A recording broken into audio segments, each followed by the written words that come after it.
Կարապետյանը բժշկական օգնության իրավունքի տիրույթում է, դա փաստ է, դրան ավելացնելու բան չունի։ Մի պարզ հարց էլի խնդրում եմ պատասխանել, որպեսզի մեր հեռուստադիտողները հասկանան։ Վերաքննիչի որոշումը ինչի մասին է, ինչ է նշանակում։ Ռուբեն Հակոբյանը մեզ ասել է, որ դա նշանակում է տնային կալանքը վերացվում է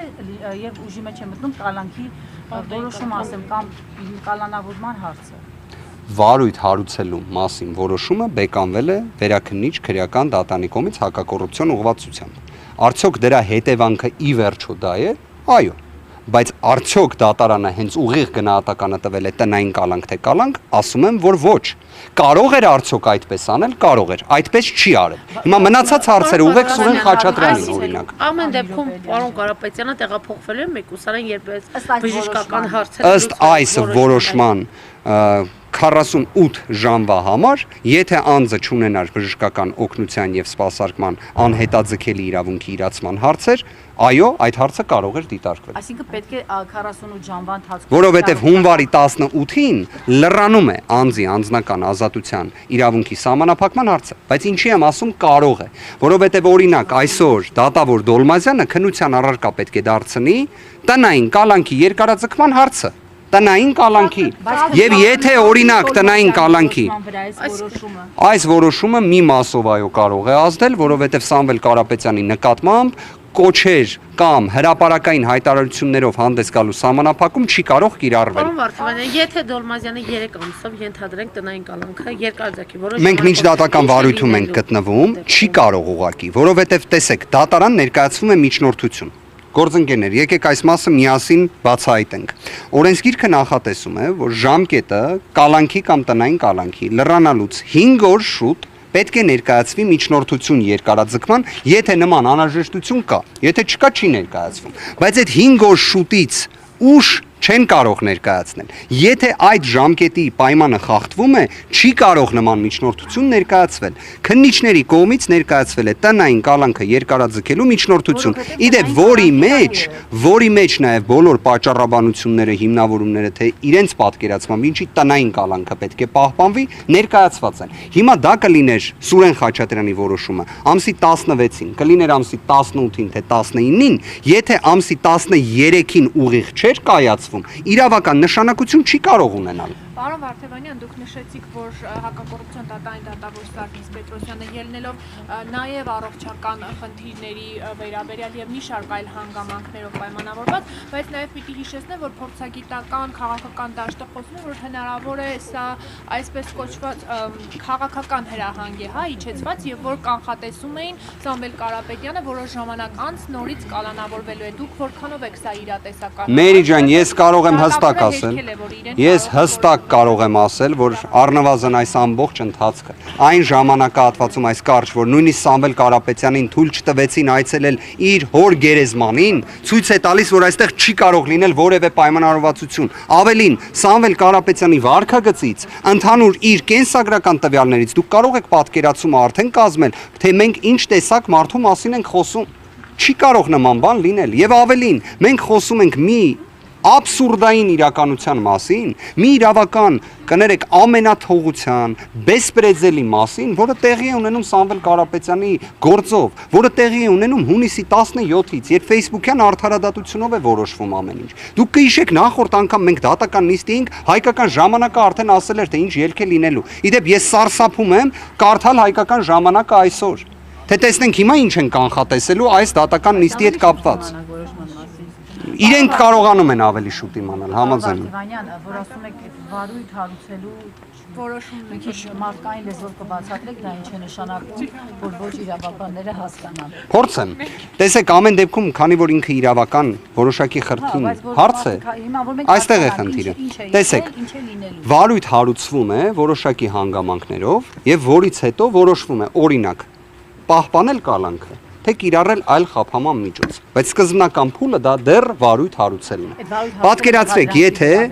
վարույթ հարուցել միջնորդության վերաբերյալ, դատարանը գտել է, որ ոչ թե պետք է հատուկ ընդգծի, որ օրինակ տնային կալանքը պետք է բեկանվի եւ կալանքը պետք է լիներ որպես այդպիսին խափանման միջոցը, այլ ընտրել է այլ մոտեցում։ Ենթադրում եմ ընտրել է այլ մոտեցում, քանի որ Մեղմ ասած ճնշումները այնպիսին են լինում դատավորների նկատմամբ ժողովրդավարության բաստիոն հանդիսացող Հայաստանում, որ միաժամանակ նաև մարդիկ փորձում են ինչ-որ կերպ այդ ճնշումը համ պահպանել,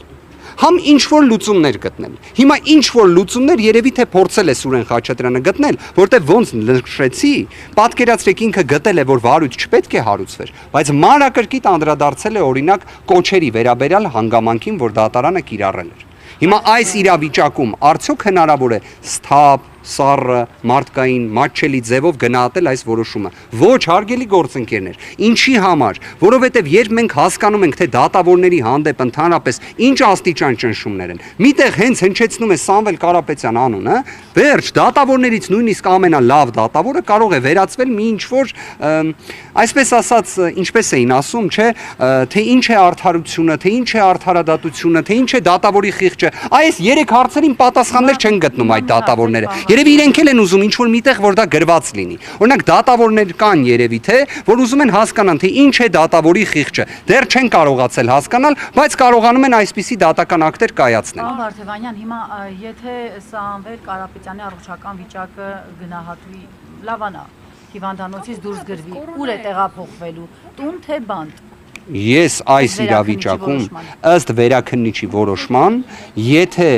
դիտարկենք իրավիճակը, որ բժշկական օգնության եւ սպասարկման հարցը չլիներ, միևնույնն է չենք կարող պատասխանը տալ, որովհետեւ արդեն կա դատական նիստ նշանակված տնային կալանքի երկարաձգման հարցով։ Ինչի համար եմ սա ընդգծում։ Պատկերացրեք, եթե օրինակ դատավոր Դոլմազյանը կիրառում է վարչական հսկողությունը որպես խափանման միջոց եւ իր դատական ակտում արձանագրում է, որ որոշումը մտնում է օրինական ուժի մեջ հենց դատական նիստերի դալիճից։ Ինչ է լինում այդ ժամանակ անձը, անկախ նրանից թե երբ է լրանում ժամկետը խափանման միջոցի, դուրս է գալիս դատական նիստերի դալիճից։ Իրավական կազուս է էլի առաջացել, հա, պարոն Վարդևանյան։ Որոշակի առումով այո, բայց խնդիրը ուրիշ բանում է։ Հակասություն ես չեմ տեսնում ինչու, որովհետև հունվարի 13-ից գիծ ենք քաշում, գործընկերներ։ Հունվարի 13-ից անդին այլևս հնարավորություն տնային կալանքի խափանման միջոցից զատ ավելի խիստ խափանման միջոցի իրավական կառուցակարգ չկա։ Գտեք ցանկացած իրավաբանի, ասեք կա տենց մեխանիզմ թե չէ։ Քրեական դատավարության օրենսգիրքը ուղիղ սևը սպիտակով այդ կարգավորումը նախատեսել է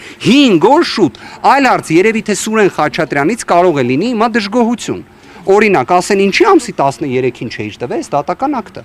Օրինակ ինչի չի արել Սուրեն Խաչատրյանը։ Այ հիմա կարող է նորից հարց առաջանա Սուրեն Խաչատրյանի խիղճը, արդարադատությունը, արդարությունը ինչա, ոնց է։ Բայց մի բան կարող եմ ասել, իսկապես ես մարդկայնորեն նույնիսկ ինչ որտեղ սարսափում եմ մեր դատական համակարգից։ Սարսափում եմ, որպես իրավաբան իսկապես ինքը վախենալու երևույթ է, որ ստացվում է դատավորը կարող է իսկապես նման դատական ակտ կայացնել։ Այսինքն նման կերպ փորձի իրավիճակը մեկնաբանել։ Բայց ես հասկանում եմ նաև այն աստիճան հակասականության մեջ են իրենք։ Իրենք էլ չեն հասկանում երևի թե ինչ փորձեն անել այս ճնշումների պայմաններում։ Իրականում Սամվել Կարապետյանը երբ դեռևս հունիս ամսին իր առաջին հայտարարություններից մեկում, որը դիմել էր հանրությանը Արմավիր քրեակատարողական հիմնարկում գտնվելու ընթացքում, նույն ինքը Չոբան-Քյարայի քրեակատարողական հիմնարկից, վերջինիս կողմից հենց նշվել էր ընդհանրապես դատական համակարգի խնդիրները, ընդհանրապես դատավորների անկախության խնդիրը, որ իրականում դատավորները ոչ թե անկախ են, այլ կախյալ են։ Եվ այս հանգամանքների վերաբերյալ իր խոստումները ներկայացրել էր։ Իդեպ ճանաչելով արդեն Սամվել Կարապետյանին առավել քան լավ, վստահ եղեք այդ խոստումը կատարելու է։ Պարոն Վարդևանյան, դուք նշեցիք, որ ավելի քան 6.5 ամիս է Սամվել Կարապետյանը գտնվել է ԱԱԾ մեկուսանում եւ որևէ հետազոտություն չի անցել, բայց եւ ԱԱԾ մեկուսարանում գտնվելու պատճառով է Սամվել Կարապետյանի առողջական վիճակը վատացել, բայց եթե չեմ սխալվում, պարոն Կարապետյանը պիտի նաեւ կարողանար իր ուզած բժշկի մոտ, այսպես ասած, գնալ բժշկական հետազոտություն։ Դուք պարզապես մեջբերում եք կառավարության վերաբերելի որոշումից, ինչպես նաև ձերբակալված եւ կալանավորված անձանց իրավունքներին վերաբերող նորմատիվ իրավական ակտից դրույթ։ Այո, այն ամբողջությամբ չի գործել Սամվել Կարապետյանի դեպքում։ Այո, այն բազմաթիվ այլ կալանավորների դեպքում գործում է եւ պետք է գործի, բայց Սամվել Կարապետյանի դեպքում չի գործել։ Եվ ես հատուկ եմ ընդգծում, որ Սամվել Կարապետյանի առողջության հետ կապված այն իրավիճակը, որը կա, որը վստահաբար լուծվելու է։ Վստահաբար այս առողջական խնդիրները հաղթահարելու է Սամվել Կարապետյանը, որտեղ նորից եմ ասում, մենք խոսում ենք ուժեղ հայ տղամարդու մասին։ որի նկատմամբ չարամտորեն նման գործողություններ են կատարվել։ Ես այստեղ թե չարամտությունն եմ տեսնում, թե դիտավորությունն եմ տեսնում, բայց վստահ եղեք, այս ամեն ինչը աղթարվելու է։ Դիմումները ներկայացրել եմ ես։ Քանի անգամ է մերժվել։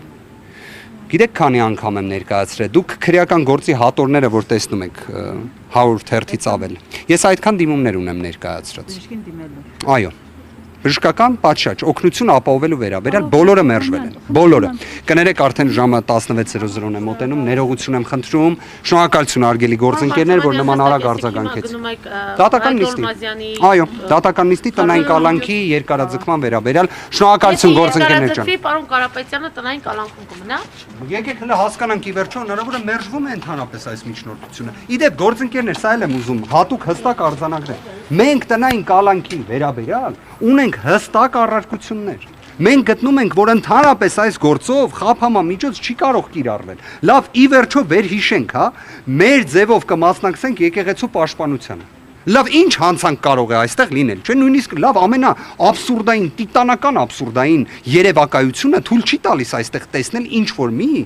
որևէ մի հակաօրինական արարք։ Եվ ընդհանրապես ես համարում եմ, որ